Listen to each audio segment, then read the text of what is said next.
उसे सबको निकाल कर अपना बैग निकाला और उसे बेड पर रखा। फिर जल्दी से अलमारी खोलकर वहाँ से लैपटॉप और जदीद चावल के साइज जितनी डिवाइस चिपकी एक छोटी सी डिब्बी निकाली और उन्हें देखते मुस्कुराई। एसपी अपुन भी एक बहुत मासूम लड़की होती, उन्हें हथियारों से अनजान सी और किसी इज्जतदार घर की बेटी होती। पर अपुन एक कोठे में आंख खोलने वाली लड़की ठहरी, जिसे होश संभालते ये सुना कि अपुन सबसे अलग है। बोले तो इज्जत वालों के लिए एक गाली है। निकाह होना दूर की बात, उसका सोचना एक मजाक सा लगता था। आम लड़की किसी राजकुमार के ख्वाब देखती थी और अपन लोग निकाह का, फिर चाहे वो नौकर से हो या चाकर से। और फिर मैंने भी वो ख्वाब गलती से देखा था एक स्याह रात में। और जब वो स्याह ख्वाब पूरा हुआ है तो अब कौन सा रंग ले गया मैं नहीं जानती, क्योंकि उस रंग से मुझे कोई फर्क नहीं पड़ता कि वो सुर्ख है या सफ़ेद। अब वो ये जानती है निकाह हुआ है अब उनकी साथ का मजाक बनाने के लिए। और तुम्हें इजाज़त है एसपी, अब उनके साथ तेरे लिए। पर याद रखना, मेरी साथ को मात नहीं दे सकता तू। वो मुस्कुराती कहती अपनी माँ की ज़रूरत के हिसाब से गोलियों से भरी मैगजीन और वॉइस रिकॉर्डिंग डिवाइस रखने लगी और साथ ऊपर अपने कपड़े रखने लगी। बैग पैक करते वो हाथ झाड़ कर मुस्कुराई। चल, अब उन तैयार है रुखसती के लिए। वो आईने के सामने आई। नून ने उसे लाइट मेकअप किया था और वो कपड़े भी चेंज किए। अब सूख लहंगी और कुर्ती में मौजूद थी। सर पर भारी दुपट्टा सजा था, किसी भी जेवरात से पाक चेहरा। गर्दन एक बबल निकाल कर उसने दूसरा मुंह में डाला और उस पर दांत रखे ही थे कि दरवाज़ा नॉक हुआ। आ दूल्हे साहब आए हैं।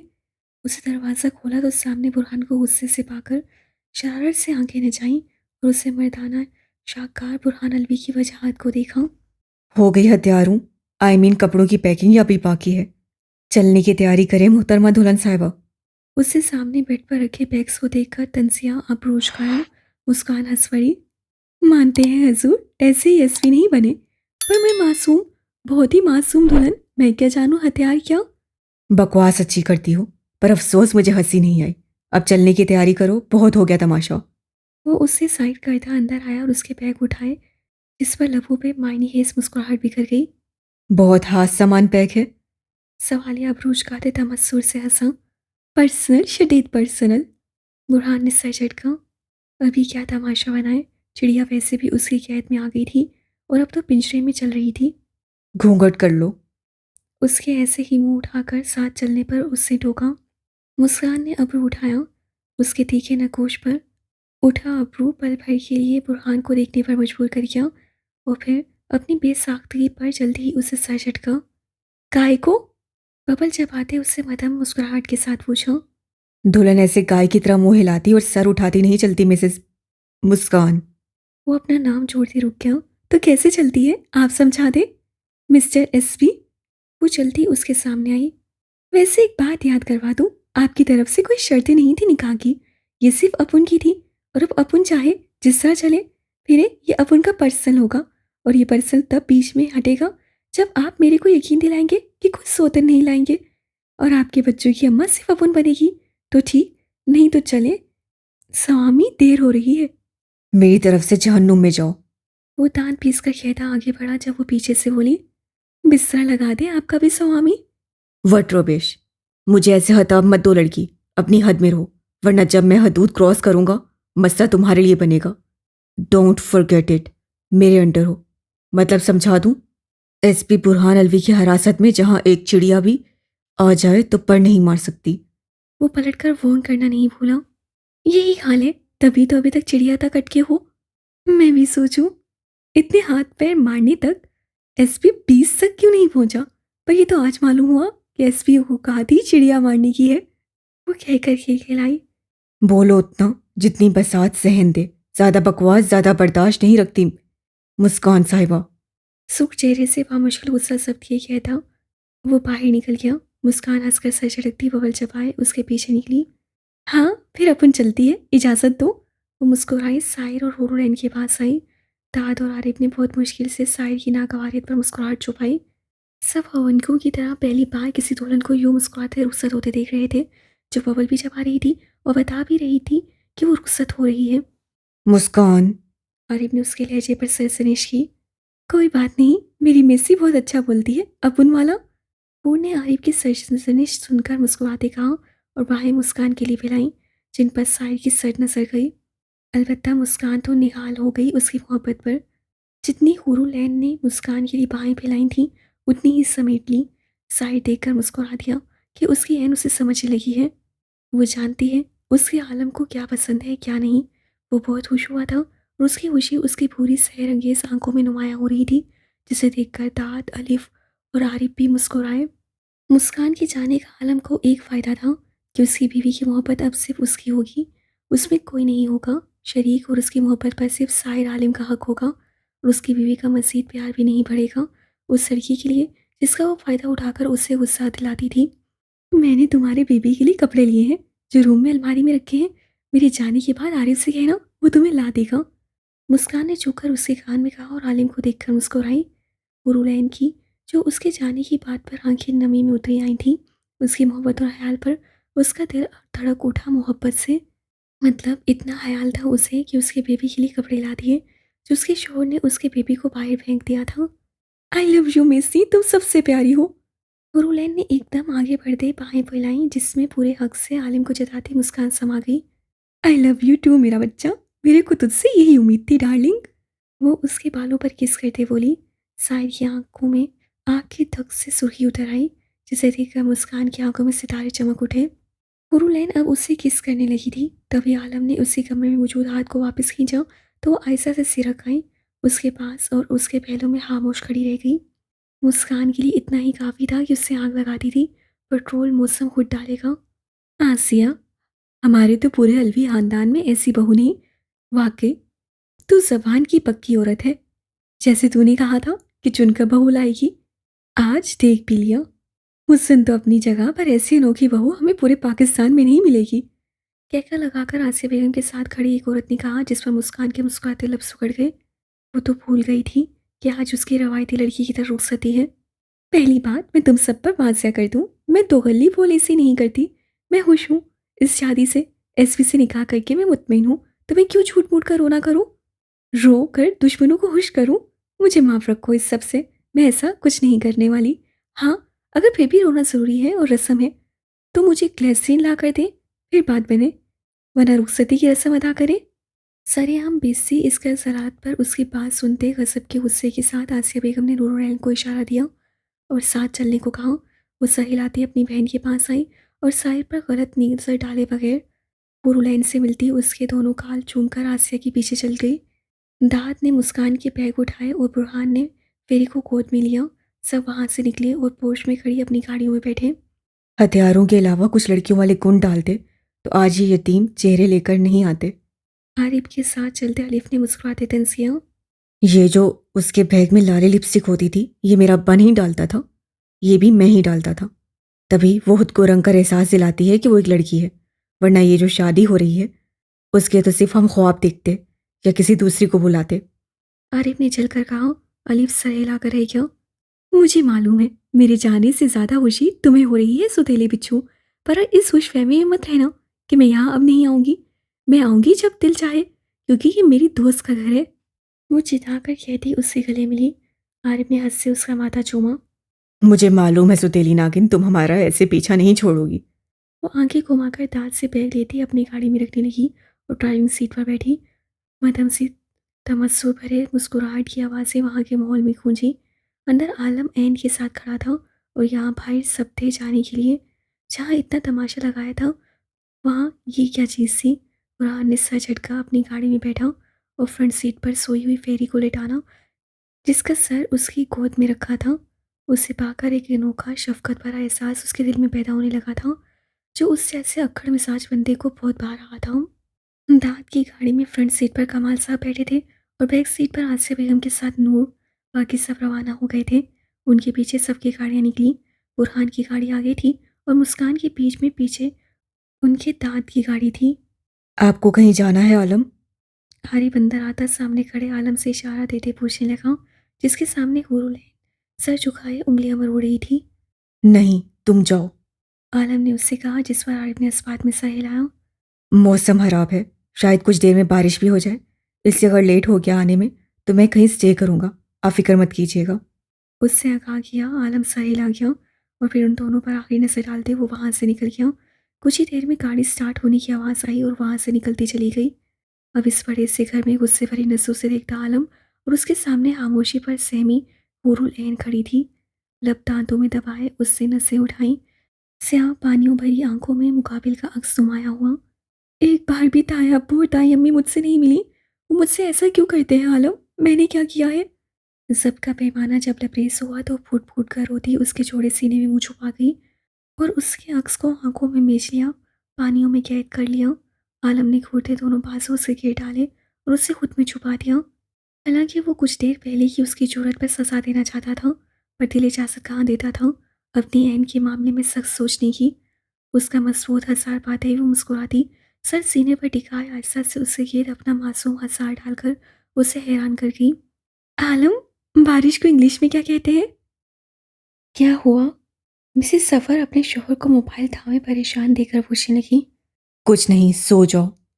कमिश्नर ने उन्हें सरी सा जवाब दिया। मोबाइल की स्क्रीन पर रईस सामान का नाम देखकर बैल्कनी में आ गए। मिसेस मजहर सर में नफ़ी को हिलाती करवट पलट कर लेट गई।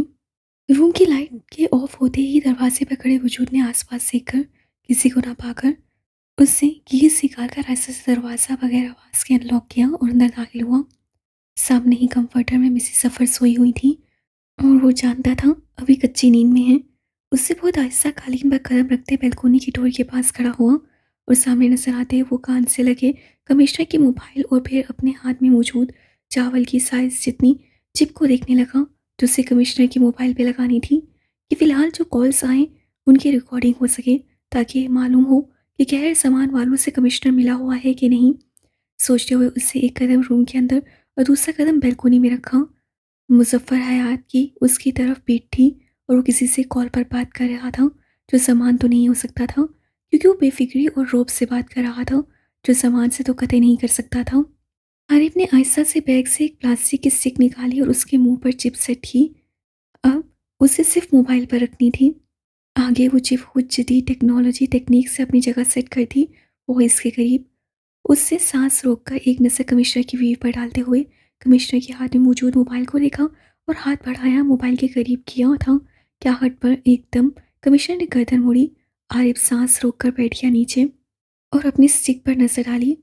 वहां चिप को ना पाकर वो एक पल को बौखला गया, पर दूसरे ही पल खुद को संभाला कि अगर बौखलाया तो समझो उसकी ज़िंदगी का एंड। कमिश्नर ने कॉल डिस्कनेक्ट करते मोबाइल को देखा और गहरा सांस भरते कॉल बैक की रेस सामान को। कहाँ मर गए थे कमिश्नर? आरिफ के कान में डिवाइस से आवाज़ गूंजी। वो होश होता कमिश्नर के मोबाइल को देखने लगा। आरिफ बे आवाज़ बगैर उठे बैल्कोनी से निकल आया और आहिस्ता से रूम से निकलते ही वो वहाँ से जल्दी से बैक साइड पर आते दीवार पर लांघता वहाँ से कुछ दूर अपनी गाड़ी की तरफ भागा। तूने अच्छा नहीं किया कमिश्नर। कैसे भी करके माला बाई को आज़ाद करवाओ और उसे एक नई पहचान दो। उसकी मिनमिनाहट गले से निकलने से पहले ही सामान की फिर से कराहत आवाज़ गूंजी। आप नहीं जानते, उसने एसपी बुरहान अलवी ने ऊपर से ऑर्डर लिए हैं कोटे पर रेड के लिए। अब मैं कैसे बचा सकता हूँ? और ये हमारे आदमियों ने इतला दी है कि उसकी बेटी ने खुद एसपी की मदद की है। वो रेड के वक्त कोटे से कुछ दूर ही गाड़ी में बैठी मिली थी।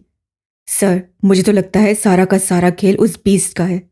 ब्लैक किंग इतना ताकतवर हो गया है, उसे इतने मुल्कों के गैंग का साथ मिला है। क्या वो एक पीस को ख़त्म नहीं कर सकता? क्या पाकिस्तान पर वापस से अपनी दहशत नहीं फैला सकता? एक धमाका करे किसी स्कूल मदरसे पर, देखना कैसे वापस से पीस की वहशत मिटकर ब्लैक किंग और कहर जमान की दहशत फैल जाती है। कमिश्नर की बात पर सामान ने गहरा सांस भरा। किंग नहीं करेगा ऐसा। उसके जवाब पर कमिश्नर मुजफ्फर ने फौरन पूछा। क्यों?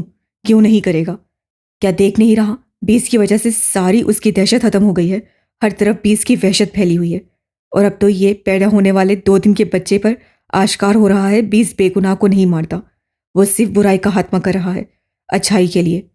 ये सब ब्लाइंड ब्यूटी और उस 2 बहन भाई की वजह से हुआ है, वरना हमारे बीस को मालूम नहीं था बुराई क्या अच्छाई क्या। किंग जानता है उसका बीस गुस्से में है, उसकी बहन उसके पास से मिली है और किंग को इस बात का गुस्सा है कि बीस ने उसकी ब्यूटी से निकाह कर लिया है। अब हिसाब बराबर है और हमें ये मैसेज किसी भी तरह बीस तक पहुंचाना है बगैर अपनी आहट दिए कि अब बीस को उसकी बहन मिल गई है तो ब्लैक किंग को उसकी ब्यूटी और उसका बीस लुटा दे। ग्लास को लबों से लगाते सामान ने ब्लैक किंग का हुक्म दोहराया। कमिश्नर हंस पड़ा, जो सामान को काफ़ी नागवार गुजरा। बुरा मत मानिएगा, पर मुझे नहीं लगता कोई ये मैसेज बीस तक पहुंचा सकता है। क्योंकि मैसेज पहुंचाना है तो उस कद आवर दरख्त के साए तले आना होगा जिसकी टहनियां पूरी सल्तनत पर फैली हुई हैं। पाकिस्तान की अवाम के सर से वो आप सबकी दहशत मिटा रहा है। दिन ब दिन नए वाक़यात उसकी दरिंदगी के सामने आ रहे हैं। हमारे लोग दहशत फैलाने से सहम रहे हैं कि 20 न उन तक पहुंच जाए। अभी एक ताज़ा वाक़या ही ले लें जिसमें आपके सलीम भाई का दिल पांव तले कुचला मिला है था। शट अप कमिश्नर, कुछ ज़्यादा ही भौंक रहे हो। खबरदार ये बात फिर दोहराई, सर काट दूंगा। उसकी बात मुकम्मल होने से पहले ग्लास दीवार पर मारकर वो चिल्लाया। से आंखें लाल अंगारा हो गईं। बहुत बुरा होगा मेरी तरफ से उसके लिए। 20 से सिर्फ जमान देखा है, कहर नहीं। कहर बरसता है, गरजता नहीं। अपने भाई का बदला तो मैं लूंगा 20 से, और वो उस शख्सियत से जो उसके लिए इतनी अहम हो जितना मेरा भाई था मेरे लिए। उसकी उराहट पर आरे मुस्कुराता सर झटक कर रह गया। वो चुन चुन के नहीं, जो भी सामने आ रहा है उसे काट रहा है। जो काम गुनाह, कानून के असूल, खौफ से बंधे लोग नहीं कर पा रहे, वो काम 20 बेफिक्र होकर अंजाम दे रहा है। अब बताएं, बदला लेंगे उससे? दुश्मन के भेस में उसके चमचे फिर रहे हैं। उस अलिफ को देख ले, 20 की कॉपी है। उसकी तीसरी खुफिया आंख। दिन दिहाड़े शॉपिंग मॉल के ऑनर का कत्ल कर गया। कोई एक्शन, कोई सबूत नहीं। और वो आरिफ, उसका बाजू, जिसका दिमाग में सानी कोई नहीं। ऐसी चिप डिवाइस ईजाद करता है कि मुकाबिल बंदे के पाँव या हाथ में लगे तो पूरी बॉडी सिस्टम का डेटा उसके हाथ में होगा। 12 क्लास पास है, पर यहाँ उसका दिमाग टेक्नोलॉजी दुनिया का एक कीड़ा है जो हर चीज़ में घुसकर उसके हजू उखाड़ देता है। ये वही आरिफ है ना, किंग के महल का सफाई करने वाला मुलाजिम, और उस तो वाइफ का भाई। हैरत भरी आवाज़ सामान की दोनों तरफ गूंजी। हाँ वही तो वाइफ मुस्कान, जिसने एसपी से शादी कर ली है। उससे साबित किया कि वो औरत है, पर उसे ये भी साबित किया है कि कमज़ोर औरत नहीं। उस मामूली सी चूंटी जितनी लड़की ने पता नहीं कितने कत्ल किए हैं। मारने पर सोचती नहीं, सिर्फ देखती है कि उसके 20 का क्या हुक्म है जिससे उसे चादर पहनाई थी। अभी जो गैंग लड़कियों को मौत से खतरनाक ट्रेनिंग दे रहा है, मुझे नहीं लगता वो इस लड़की के सामने टिकेंगी, क्योंकि वो आग से खेलकर अपना वजूद बना रही है, और आग को मात पानी देता है कमिश्नर। समा ने तमस्सुर से कहा। वो उनके पास पहले से मौजूद है। कमिश्नर ने उसे फेरते जताया। कौन है जो आग को बुझाने की ताकत रखता है? जमान हैरान हुआ कि अब कौन सा नया वजूद आ गया। ब्यूटी, ब्लाइंड ब्यूटी, पानी से नरम जो हाथ से फिसल जाए, और उसके सामने साइर कुछ नहीं। अगर वो ना रहे तो साइर पूरी दुनिया में आग लगा दे। ये ब्यूटी ही है जो उसकी आग बुझाए बैठी है। उसके पास कौन सी सेफ्टी है कमिश्नर? हमें ब्यूटी चाहिए। वो मेरी है। कहने को तो उसके पास कोई सेफ्टी नहीं, अकेले घर में होती है, पर असल में उसके पास क्या सेफ्टी है ये कोई जानता। कितनी आंखें टिकी हैं उस पर, उसकी सेफ्टी के लिए किसी को नहीं मालूम। एक आप नहीं, और भी बहुत है जो 20 के वजूद को ख़त्म करना और उसकी कमज़ोरी हासिल करना चाहते हैं, पर शेर की गैर मौजूदगी में उसका शिकार भी शिकारी कहलाता है। इससे किसी में हिम्मत नहीं हो रही। आरिफ दोनों तरफ की बकवास पर उकता गया। वक्त गुजर रहा था। सियारात में हल्की हल्की बूंदें बरसना शुरू हो गई थीं और वो रोड साइड पर अपनी गाड़ी में ड्राइविंग पे बैठा सामने लैपटॉप पर ये सब रिकॉर्ड कर रहा था। ब्यूटी, हमें मुझे 20 चाहिए, और उन दोनों बहन भाई का खात्मा भी करना है। बहुत इबरतनाक मौत देनी है दोनों को। माला भाई को बचाओ, नहीं पहुंचनी चाहिए आखिरी पेशी के लिए, और उससे आउट ऑफ कंट्री भेजो। फिर पाकिस्तान लाना कोई बड़ी मुश्किल नहीं होगी। पाकिस्तान से वही एक है जो हमें लड़कियां देती है। अगर ये बंद हो गया तो किंग बिगड़ जाएगा। उसकी बेटी से हमें बहुत उम्मीदें थी, पर साली। बहरहाल किसी भी तरह ये काम होना चाहिए। तुम्हें तुम्हारा इनाम मिल जाएगा। अगर वो एसपी इस दौरान ख़त्म कर सको तो तुम्हारा बड़ा इनाम मिलेगा। बड़ी रुकावट बन रहा है हमारे लिए। कहने के साथ बगैर कमिश्नर की बात सुने कॉल डिस्कनेक्ट कर दी थी। आगे की प्लान वो जानता था, उसे क्या करना है, कैसे 20 की वहशत का एंड करना और वापस किंग की दहशत फैलानी है। सब कुछ तैयार था। एक नज़र टेबल पर रखे मैप पर डालकर वो उस खुफिया जगह पर रिहाइश पजीर रूम में यहाँ से वहाँ टहल रहा था। कतर और इसराइल का साथ तो किंग को मिल गया था, उनकी पावर भी उसके साथ थी। अब बस सिर्फ 20 को वापस आकर दुनिया पर दहशत फैलानी थी। सालों पहले रशीद आलम एक कमज़ोर कड़ी था। साहिर की अब ऐसी कौन सी कड़ी होगी जिससे 20 वापस उनके कब्जे में आ सके। माला भाई, बड़बड़ाकर आरिफ ने सीट की पुश से सर टिकाया। एक तो वाइफ के बेटे हो, कोई मिनिस्टर के नहीं, दलाल बनोगे याद रखना। नहीं अम्मा, मैं बहुत अच्छा इंसान बनूंगा और अपनी बहन को यहाँ से लेकर दूर चला जाऊंगा। मैं दलाल नहीं बनूंगा। चटाख भाई, माला भाई नाम है मेरा, अम्मा नहीं हूं मैं तुम्हारी। और दलाल तो तेरा बाप भी बनेगा। काली, भेज रही हूँ तुझे किंग के पास, सारी अकल टिकाने आ जाएगी। जब वहां की ठोकरें मिलेंगी, दलाल तो फिर दूर, तो कुत्ता भी भौंकने के लिए बन जाएगा। उस गलीस लहजे पर वो छोटा सा लड़का सर झुकाए सुख चेहरे से खड़ा था। वहां से निकलकर उससे गाड़ी स्टार्ट की। एक रास्ता था इस कर्व से निकलकर उसके पास जाने का, पर कोई हक नहीं था बैठकर उसे देखने का। गाड़ी से उतरते ही आसिया बेगम ने नूर को अपने पीछे आने का इशारा दिया और उन कमाल साहब के साथ गुस्से से अंदर बढ़ गई। उनको जाते हुए बुरहान देखता रहा और नूर के जाने पर तात को बहुत गुस्सा आया, पर जानता था उसकी माँ का हुक्म था उस पर। मुस्कान अपनी गाड़ी से बैग निकालने उनके पास आई। फेरी को गोद में उठाए वो उससे पीछे आने का इशारा देता आगे बढ़ा। दो। दाद ने मसूई हफ्की से घूरते उससे बैग ले लिए और आगे चलने का इशारा किया। मुंह बनाकर भारी लहंगी में उलझती गिरती पड़ती आगे साथ बढ़ रही थी और पीछे चलता दाद बहुत मुश्किल से अपना कहकर सब कर पा रहा था। आसिया बेगम ने किसी भी रस्म को करने से इनकार कर दिया था, इससे खानदान की औरतें चली गई थी। रुकिए अम्मी अबू।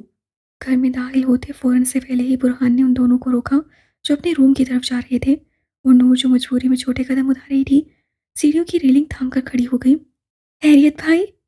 नूर, आओ, भाभी को रूम में लेकर जाओ और फेरी को अपने साथ सुलाओ। दाद के कहने पर नूर सर हिलाती आगे बढ़ी, पर बुरहान ने हाथ से उसे रोक दिया। जाओ नूर अपने रूम में। और क्यों रोका है? अगर तुम सोच रहे हो हम इसका इस्तकबाल करेंगे, तो ये तुम्हें धोखा है। आसिया बेगम ने कटीली नजर मुस्कान पर डालते तहजीक अमेज लहजे में कहा। मुस्कान जो खामोश खड़ी थी, उनके लहजे में सिर्फ नोकीली काट ही नहीं, सख्तपन और तहजीक अमेज पाकर उसका चेहरा मुतगैर हुआ। उससे काटदार नजरें पास खड़े अपने तमाम तर मर्दाना वजाहत के शिकार बुरहान अलवी पर डाली, जिसके खूबसूरत चेहरे पर मुबहिम सी मुस्कुराहट थी। उससे अपने लब आपस में पेविस कर दिए और लाताल्लुक सी उस तमाशे से नजरें फेर गई। रुक जाओ नूर, तुम अलवी हाउस की मेन फर्द हो। जैसे अम्मी जान है, वैसे ही जैसे अभी मेरी बीवी और मेरी बेटी है। यहीं खड़ी रहो।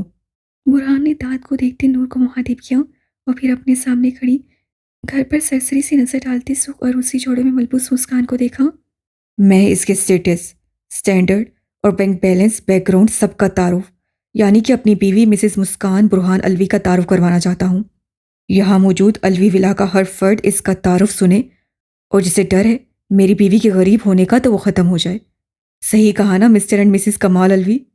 किस करोड़पति की बेटी है जिसका नशा तेरे सर चढ़ गया है कि तू जिससे न ज़्यादा नफरत करता था उसी एक घर से लड़की ब्याह कर लाया है? बता मुझे। कमाल साहब बोल रहा है। दोस्त, मुझे डर लग रहा है कि अब्बू जान अभी भी नाराज हैं आपसे। फेरी ने हरासा होते बुरहान के गले में छोटे पासू डालकर सरगोशी में पूछा। दोस्त की जान, अब्बू जान नाराज नहीं, बल्कि आज आपके दोस्त अब्बू जान की सारी नाराजगी खत्म करेंगे। आवाज समझ से कहते उससे फेरी के गले पर किस किया। नजरें कमाल साहब के सुख चेहरे पर टिकी थी। यकीनन उन्हें बुरहान का रवैया पसंद नहीं आ रहा था।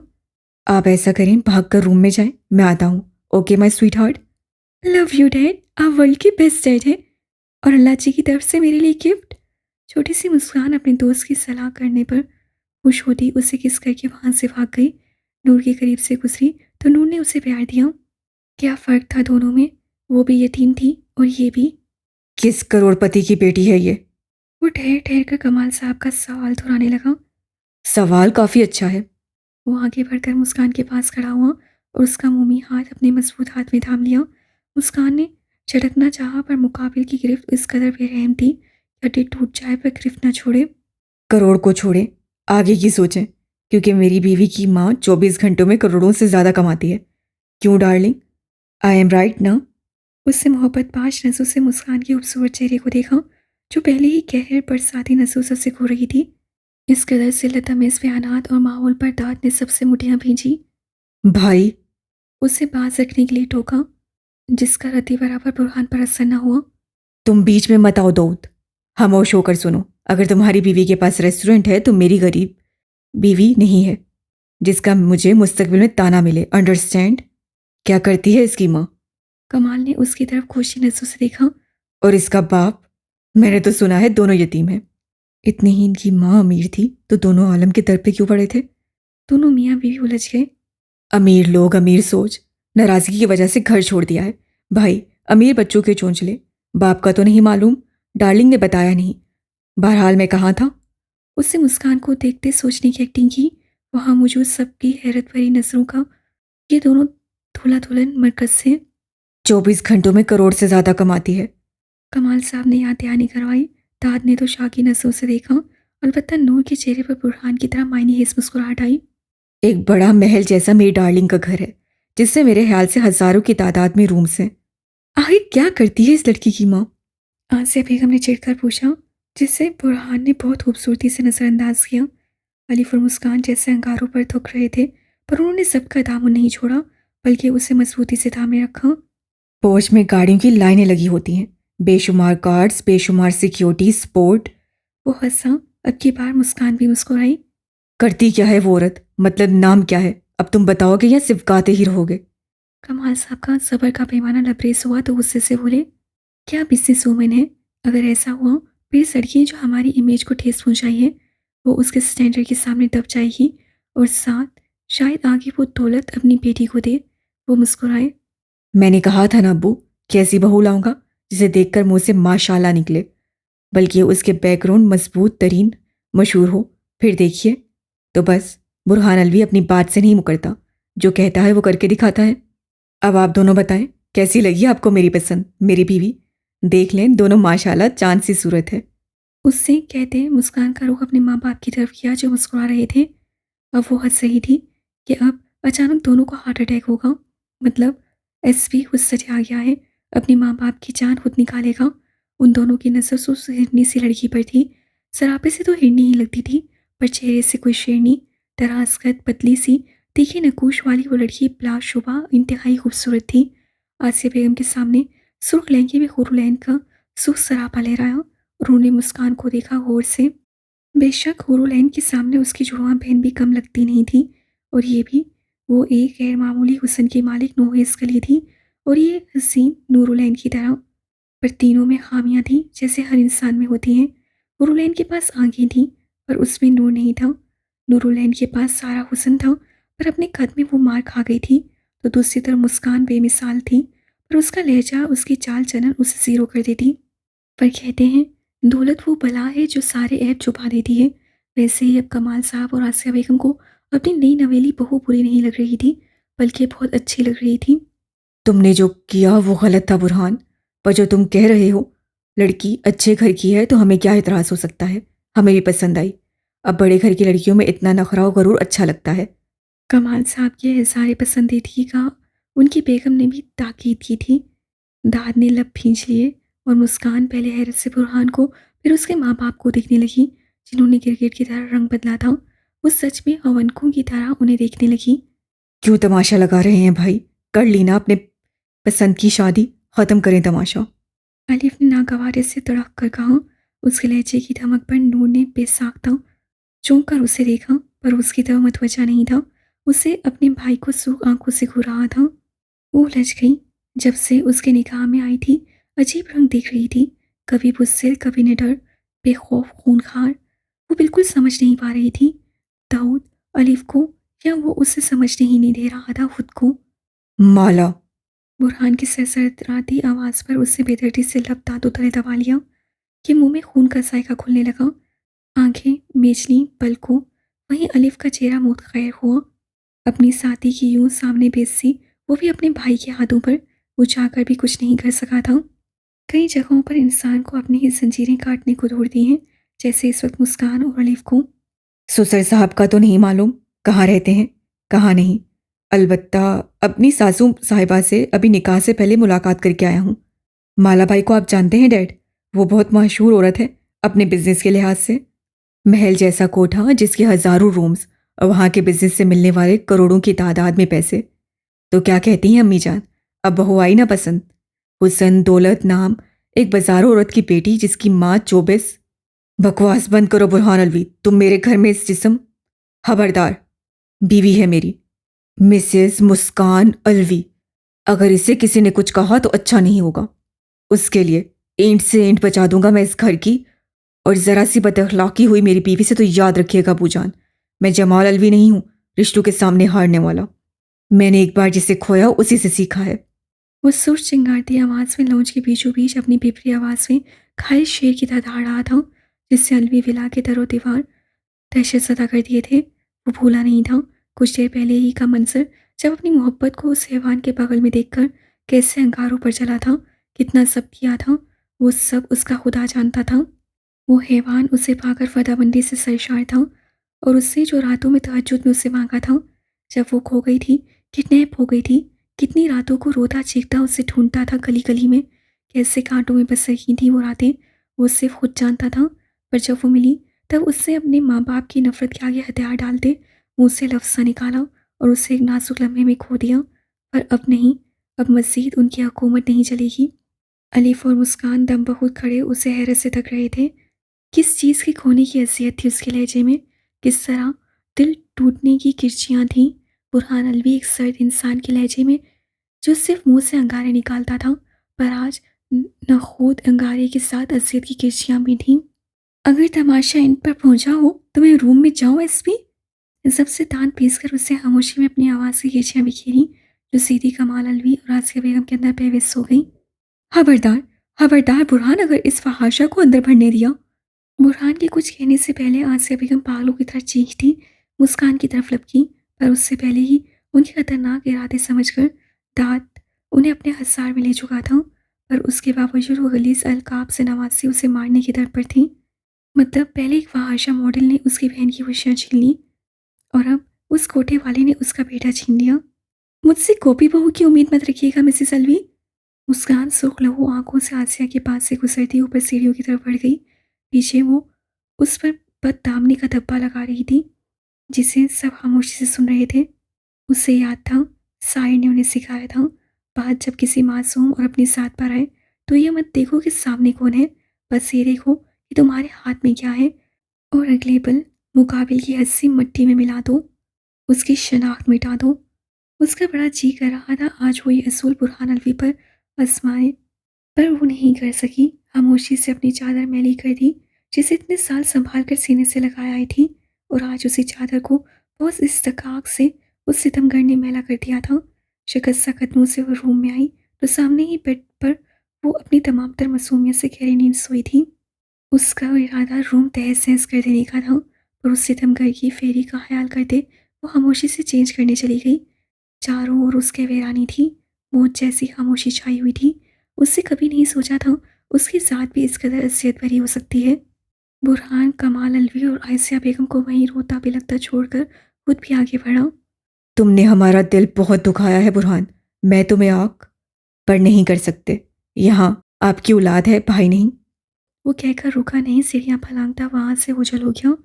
पीछे चीखती मुस्कान को बद्दुआएं देती आसिया बेगम बेटे के इस कदर सफाक और बददिल होने पर दाढ़ी मारने लगी कि बामुश्किल कमाल साहब और दाद उसे लेकर रूम में आए और नूरुलैन ने उन्हें आराम की दवाई खिलाई, साथ ही लिटा दिया। मैं बता रही हूँ सबको, मुझे अगर वो बाजारू लड़की सुबह अपने घर में दिखी तो मैं घर समेत खुद को भी आग लगा दूंगी। कमाल, तलाक दिलवाए मेरे बेटे को, आज़ाद करवाए उस फहाशा की कैद से। पहली एक फहाशा आपके भाई को खा गई और उसकी बेटियों ने मेरे बेटों को हड़पना चाहा, पर इस बार मैं ये भी नहीं होने दूंगी। वो हंसियानी कैफियत में जो आया कह रही थी और आहिस्ता मरहुमा मिशाल के बारे में, और मुस्कान को बुरा बुरा कहती नींद की वादी में उतर गई। नूर अपनी सुख आंखों से बेसाख्ता हिचकियां दबाए सबसे नसें झुकाए खड़ी थी। जाओ आराम करो बेटा, अपनी ताई की बातों को दिल पर मत लेना, अभी इनकी तबीयत ठीक नहीं। कमाल साहब ने नूरुलैन के सर पर हाथ फेरते उसे वहां से भेजा। तुम मुझसे बात करो दाऊद, उसे समझाओ ये रिश्ता हमारे लिए कितनी बदनामी ला सकता है। अलवी की हंसी पर धब्बा लग सकता है। उसे समझाओ जितनी जल्दी हो सके इस लड़की को खामोशी से तलाक दे दे, अच्छा होगा उसके लिए और हमारे लिए भी। अब तुम जाओ आराम करो। उन्होंने कहते कपड़े निकालकर बाथरूम की तरफ कदम उठाए। दाद एक बेबस नजर दोनों पर डालता वहां से निकला और किचन की तरफ आते वहां खाने को देखा। खाना गर्म करते उससे ट्रे में रखा और साथ पानी का गिलास। अब उसके कदमों का रुख नूर के रूम की तरफ था। डोर लॉक नहीं था। वो आहिस्ता से वहां कर अंदर दाखिल हुआ तो बेड पर मुंह के बल वो पड़ी घुटी घुटी सिसकियां भर रही थी। उसके हिचकोले खाते वजूद को देखकर दाद ने गहरा सांस भरा और ट्रे टेबल पर रखते डोर लॉक किया, जिसकी आवाज़ पर उछलकर नूरुलैन सीधी हुई। "तु, तुम तुम यहाँ क्यों आए हो दाद?" सरद से अपना सुर्ख दुखता चेहरा साफ करते हुए गुस्से से खोया हुई उसकी हालत पर दाद दहक रह गया। नूर, वो तड़प गया। उन धड़कते दिल को जैसे किसी ने नोच लिया हो। जाओ दाद, यहाँ से नहीं चाहिए किसी की हमदर्दी। वो जख्मी शेरनी बनी गुर्राई। इतनी नाराजगी, इतना गुस्सा, मेरी बोनी क्यों? इस हादम से अनजाने में कोई गुस्सा ही सरजद हो गई है। पास बैठकर उसका चेहरा मोहब्बत से हाथों में भरा, पर रोती हुई नूर ने गुस्से से उसका हाथ झटक दिया। क्या थी मेरी माँ, बताओ दाद। तुम भी आते थे हमारे घर, कभी बैरूनी दरवाजे की दहलीज पर देखा मेरी मामा को, कभी दुपट्टे के बगैर सर देखा। उसका कॉलर पकड़कर छिछोड़ती चिल्लाने लगी। नूर। बेबसी ही बेबसी थी। लहजे में गहरा सकूत छाया था उस लम्हे। मैंने कब डोरे डाले तुम पर दाद? ये कब मेरी अंधी बहन ने बुरहान की तरफ देखा? बताते क्यों नहीं? दाऊद अलीफ, क्यों किया मुझसे निकाह आखिरकार? मैं भी उसका जुमला भी मुकम्मल भी नहीं हुआ था कि दाद ने सख्ती से हाथ उसके लबों पर रख दिया। गलती से भी मत कहना। सख्त गुस्सीले लहजे में उससे वार्न किया तो नूर फीकी सी हंसी हंसी। तुम जाओ इस वक्त यहाँ से दाद, वरना एक और वो तान लग जाएगा कि मैंने तुम्हें अपने रूम में बुला। सहहंद होती वो बोली और मुंह मोड़कर बेदर्दी से बहते आंसू रगड़ने लगी। आसिया बेगम की उसकी माँ के लिए गालियाँ सीसा बनकर उसके कानों में गूंज रही थी। वो कान साए साए कर रहे थे।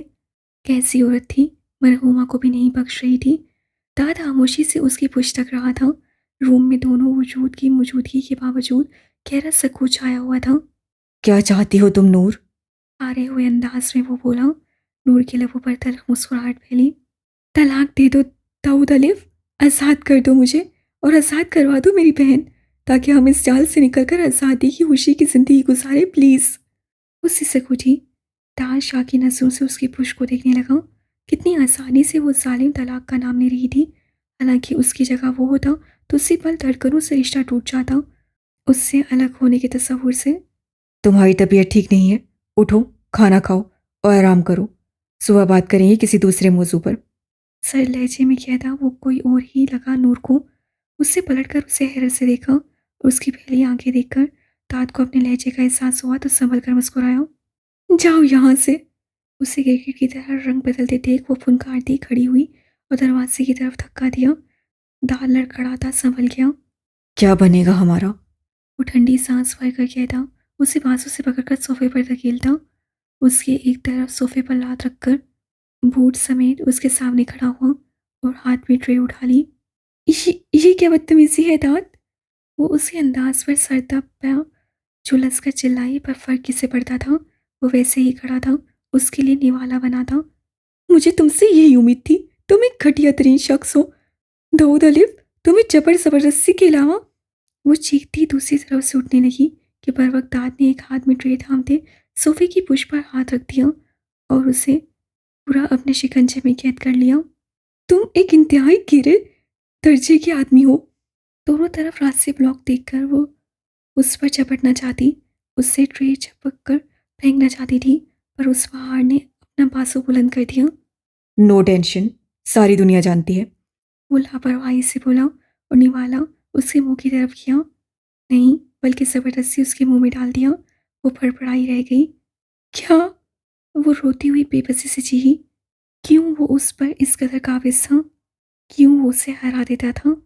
कि दाद अलवी एक कमीना बंदा है। उससे कहकर कॉलर झटका। अंदाज ऐसा था जैसे तारीफ की हूँ। नूर रोती धोती रह गई और वो उसे ज़बरदस्ती खाना खिलाता रहा। ना वो उठ सकती थी, ना ही भाग, क्योंकि वो इस कदर करीब खड़ा तकरीबन झुका था कि वो ज़रा उठती सीधा उसके वजूद का हिस्सा बन जाती। बस इसी बात से डर रही थी, तभी खामोशी से खाना खा लिया था। नूर पानी का पूरा गिलास भी डालना चाहती थी, पर उसके इरादे को समझे दाद ने उसके मुंह से आधा पानी छीन लिया और अपने लबों से लगा दिया। कान खोलकर सुन लो नूरुलैन, कि तुम्हारे झूठे पर मेरा हक है, और जब तक ये नहीं खाता ना, कोरोना वायरस ऐसे लगता है मुझ पर हमलावर होने वाला है, और तुम्हारा झूठा मुझे ताकत देता है बुरे जरासीम से लड़ने से। उससे बेड पर बिठाते पानी के गिलास के साथ दवाई दी और खिलाकर सुला दिया। उससे चेंज भी नहीं किया था, ऐसे ही सो रही थी, पर अब तक उसे अपने सर पर सवार देख वो हरासा हो रही थी। पिछली बार का वो आखिरी लम्हा याद कर उसके औसान अदा होने लगे। चेहरा मुतगैर हो गया और शायद दाद भी उसकी कैफियत जान गया था। तभी मुस्कुराता पास चेयर खिसका कर बैठा और उसके रेशमी बालों पर हाथ फेरने लगा। मुझे मौका मिले तो अपनी बहन को लेकर तुमसे इतना फासला कायम कर लूं जितना जमीन आसमान का है। अपनी बात कहकर वो करवट बदल गई। दाद हंस पड़ा उसके बचपने पर। उससे सोने के बाद जज्बात की ठाटें और बेईमानी पर खौफसदा होता, वहाँ से निकलकर खुली फिजा में गहरी सांस भरता, आरिफ के बिलावे पर घर से निकलता चला गया।